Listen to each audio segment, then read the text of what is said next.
there, it's Natasha and thank you so much for joining me today. Today we are going to be giving the Retiform technique a go because I have seen this quite a bit recently popping up all over the place, and so this is my version today. A very nice, simple, it kind of is a lot more simple than it looks card to create. I'm using some vintage photo distress oxide ink, but I was also going to use my pigment inks because it was a little bit darker, but this ended up working out perfectly fine. I have a big scrap piece of card there, and I used card just because it's kind of nice and solid. And all you are going to do is kind of create some lines on your card front. Now I have a 4 by 5 1/4 piece of Nina Solar White, 80 pound, and that's what I am blending onto.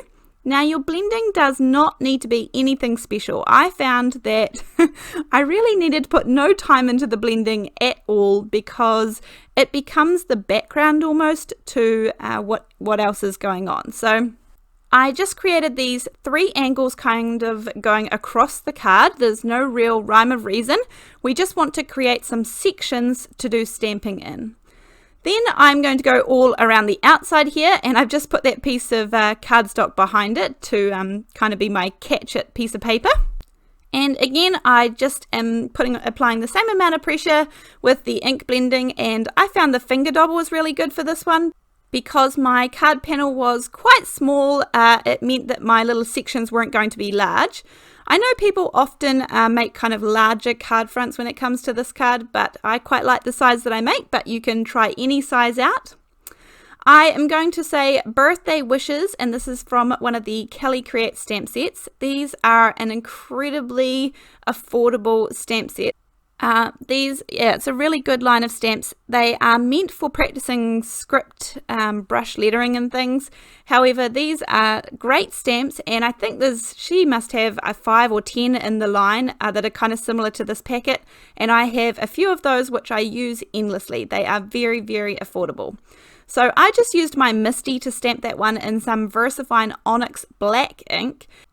And you could definitely continue with using a stamping tool or something, but I found it much easier just to use acrylic blocks. I'm going to be using this stamp set mainly, and then I'm putting again that wee piece of cardstock behind it just to protect my work surface. And then for this one, you need some post-it notes or some low-tack tape or something that you can mask off the sections, because we just want to stamp one section at a time. I'm going to use some VersaFine Clair Morning Mist, and I just felt that A, it helped the sentiment kind of stand out because the sentiment is black, and B, it isn't quite as kind of stark against the rest of the background. So I wanted it to not blend in at all, but yeah, just not be quite as out there.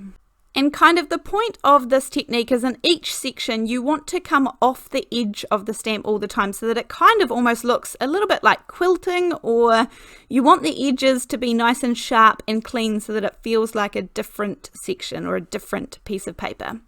So then I'm just going to go around and section off another little piece here. I'm going to do the tree in this one. For the previous one I used some gates and a little bird sitting on the gate and then some birds in the sky. Now, one thing to remember when you are using acrylic blocks and you are stamping on top of a little edge of paper there, so I'm stamping over the post-it notes, you need to stamp and put some good pressure on your acrylic block so that you don't get that really big gap in between the stamp and what's on top of the post-it notes. So you just need to put some really good pressure on and you'll avoid some of those lines, but if they're really bad then you would just find a pen that matches and fill in some of the bits so you can't even notice. This was what inspired my main use of creating this technique, this stamp here, and I love this stamp. This is the Vintage Farm Tractor from Deep Red.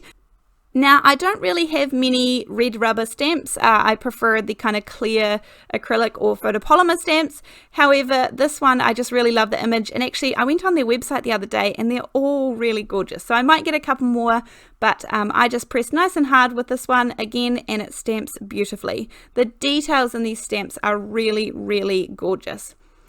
Then I'm just using this kind of really tall grass, and I'm just adding ink to the very, very bottom of it to create some short grass underneath my tractor, and I did the same on the tree one as well. I added a little bit of short grass down the bottom there just to add a few more details, and again I'm trying to fill up and hit some of those edges, which is again the point of this technique. So then I've got that top right hand corner to do, and I'm just going to stamp the house in here. And then just as a little bit more, again, I ended up stamping some of those kind of larger trees and grass in the background, and then the gate at the front. You can do this with flowers, you can do this with birds and animals, you could do this with any stamp sets that you have. It's kind of like pick a theme and go with it. You can do coloured stamping using coloured inks on top of this. There's no reason or rhyme that says that you have to use, just monotone colours. Go for gold, have fun and experiment. There are lots of wonderful videos on YouTube about how to do this technique, and I had seen it so many times that I wanted to give it a go. So yeah, this was really, really fun, and I would definitely do it again. I did create an extra little triangle there in the middle just because I felt like that space was a little bit empty, but aside from that, this card is done, and I'm just going to pop it onto a 4 1/4 by 5.5 inch card base just using some liquid glue, and I didn't feel like it needed anything else. I really love this card, and I hope you guys enjoy the simplicity of it and give this technique a go. I look forward to seeing you in the next video. Thanks, bye!